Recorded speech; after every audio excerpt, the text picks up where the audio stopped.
Hello guys. Hello बच्चों। आज हम स्टार्ट कर रहे हैं एक और क्लास 12 एनसीईआरटी के एमसीक्यूज।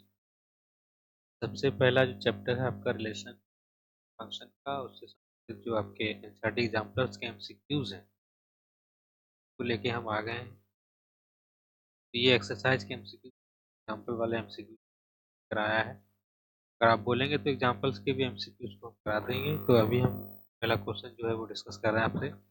28 से चालू होंगे क्वेश्चंस और कहाँ तक जाएंगे? 47 तक। ठीक है।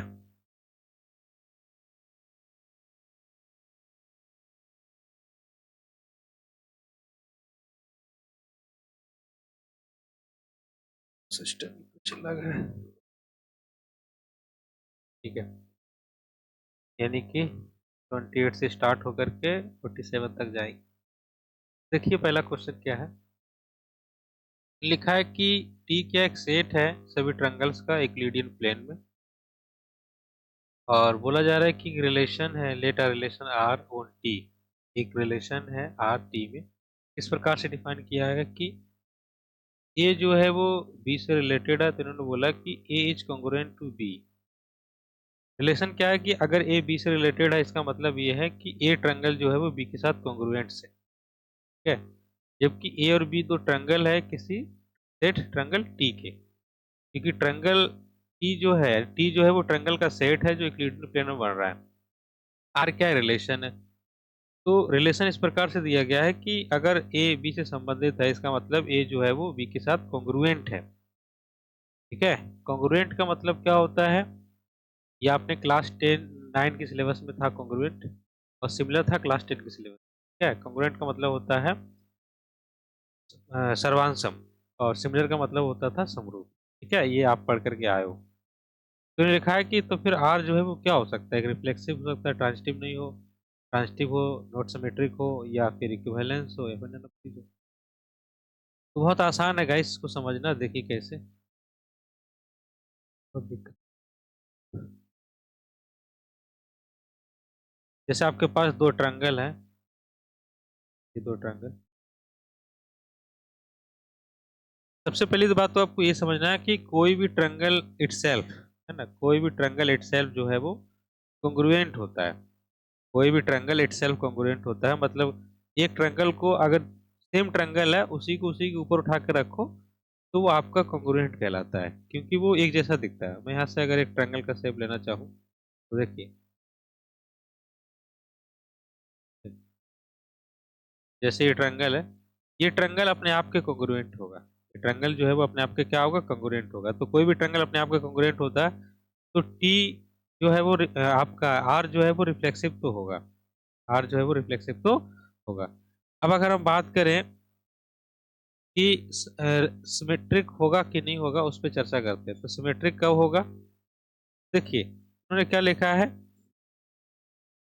यहाँ थोड़ा ध्यान देंगे। ये मैंने ट्रायंगल और बनाया। इस ट्रायंगल को थोड़ा ध्यान से देखिए आप।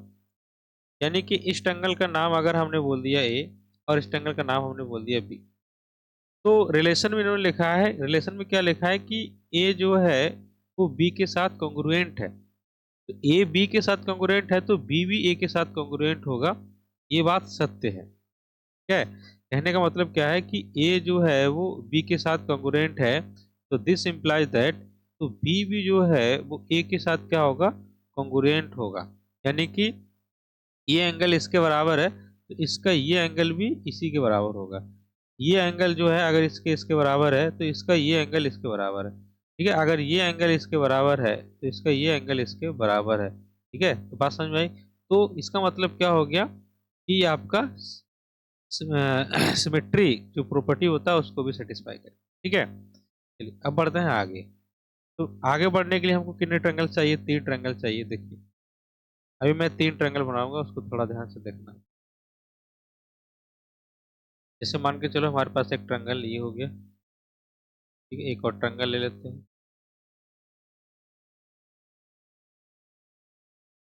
ठीक है। एक और ट्रायंगल ले ले रहे हैं। एक ही ट्रायंगल हो गया। ठीक है। एक और ट्रायंगल लेते हैं क्योंकि 3 ट्रायंगल हमको चाहिए। देखो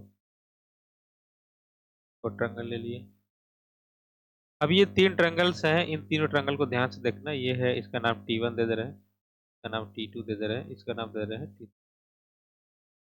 तो अकॉर्डिंग टू द रिलेशन जो दिया हुआ है कि T1 जो है वो रिलेटेड है किससे? T2 से। और T2 जो है, ठीक है, वो रिलेटेड आपका T3 से। मतलब ये कि T1 जो है वो कंग्रुएंट है T2 का, ठीक है, एंड और T2 जो है वो कंग्रुएंट है T3 का। इसका मतलब क्या हो गया कि दोनों में कॉमन क्या है? T2, तो T2 हटा दो। तो T2 हटाने के बाद क्या बचा कि T1 जो है वो कंग्रुएंट हो गया T3 के। कैसे इसको समझ सकते हैं? देखो, ये एंगल इसका इसके बराबर है, इसके आधार पे। अब ये एंगल, ये वाला एंगल जो है वो इसके बराबर है, इसके आधार पे। तो जाहिर सी बात है कि ये एंगल इसके बराबर हो जाएगा, ठीक है। ये एंगल इसके बराबर है इस प्रॉपर्टी के आधार पे, और ये एंगल इसके बराबर है इस प्रॉपर्टी के आधार पे, तो ये एंगल भी इसके बराबर हो गया। तो ये आपका ट्रांसटिव भी हो गया। तो जब ट्रांसटिव हो गया तो ऑप्शन नंबर सी जो है इसका राइट आंसर हो जाएगा, यानी option number see the right answer, ठीक है।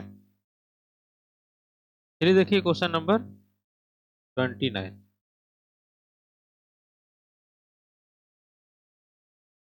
29 क्या लिखा है 29 क्वेश्चन में? क्वेश्चन नंबर 29 में लिखा है कि आपके पास एक नॉन एम्प्टी सेट है चिल्ड्रंस का, यानी फैमिली। फैमिली में कुछ बच्चे हैं और नॉन एम्प्टी मतलब उसमें कुछ ना कुछ से एलिमेंट जरूर है। तो एक रिलेशन डिफाइन किया गया है। क्या डिफाइन किया गया है? कि ए जो है वो बी से रिलेटेड है। A is a brother of B, then R, ठीक है। क्या बोला है कि ए जो है वो ब्रदर है किसका? बी का। अब रिलेशन देखो कैसे डिफाइन किया गया है। इन्होंने लिखा है कि ए इज, ठीक है, ब्रोदर मतलब भाई है। किसका भाई है? बी का। ए जो है वो बी का भाई है।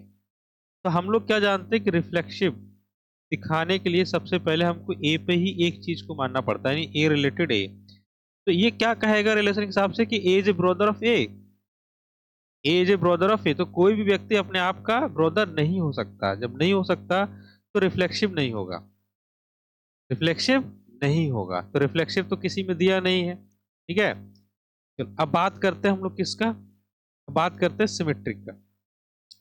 तो ए रिलेटेड टू बी, इससे ये पता चला कि ए जो है वो बी का भाई है। क्या लिखा है? A is a brother of B. A जो है वो बी का भाई है। लेकिन सबसे बड़ी बात ये है कि बी का जो जेंडर है वो हमको क्लियर नहीं पता चल रहा।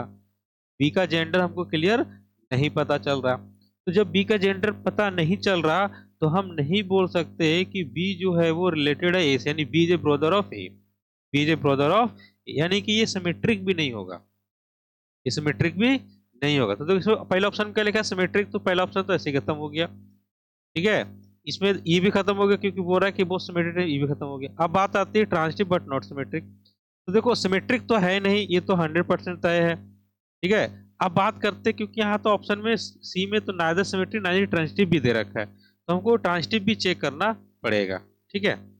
चलो आओ देखो, तो ट्रांसिटिव चेक कर लेते हैं। कैसे चेक करेंगे? तो रफ कर देते हैं, पहले इसको रफ कर लेते हैं फिर ट्रांसिटिव चेक करते हैं।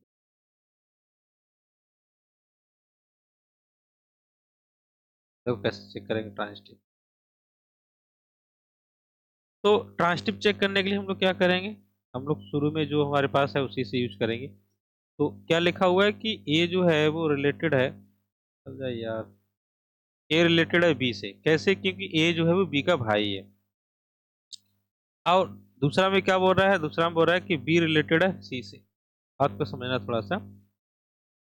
ए रिलेटेड बी मतलब ए बी का भाई है, बी रिलेटेड सी मतलब बी सी का भाई है, बी सी का भाई है। तो जब बी सी का भाई है तो यहां से ये पता चला, अब यहां से ये पता चला आपको कि बी मेल है। ट्रांसिटिव से पता चल रहा, सिमेट्रिक से पता नहीं चल रहा था, क्योंकि इसमें लिखा है कि ए जो है वो बी का भाई है और यहाँ लिख रहा है बी जो है वो सी का भाई है, ठीक है। तो यहाँ पर अब आपको बी का जो जेंडर है वो पता चल गया। इसका मतलब क्या होगा? दिस इंप्लाइज ए जो है वो सी का भी भाई होगा। ए जो है वो सी का भी भाई, यानी कि ये आपका ट्रांसिटिव होगा। ठीक है, ट्रांसिटिव होगा, तो ऑप्शन नंबर बी जो है वो सही आंसर हो जाएगा, यानी कि ट्रांसिटिव बट नॉट सिमेट्रिक। ठीक है, ट्रांसिटिव होगा लेकिन सिमेट्रिक नहीं होगा गाइस। ठीक है, तो दो क्वेश्चन हमने करे, आगे क्वेश्चन आगे वीडियो में करेंगे। आपको वीडियो कैसा लगा जरूर बताएं हमको। ठीक है, हम लोग मिलेंगे नए वीडियो में, तब तक के लिए बाय, और हमारे चैनल को जरूर सब्सक्राइब करें, सपोर्ट बनाए रखें, हमारी मदद करें चैनल को आगे बढ़ने में। थैंक यू, धन्यवाद।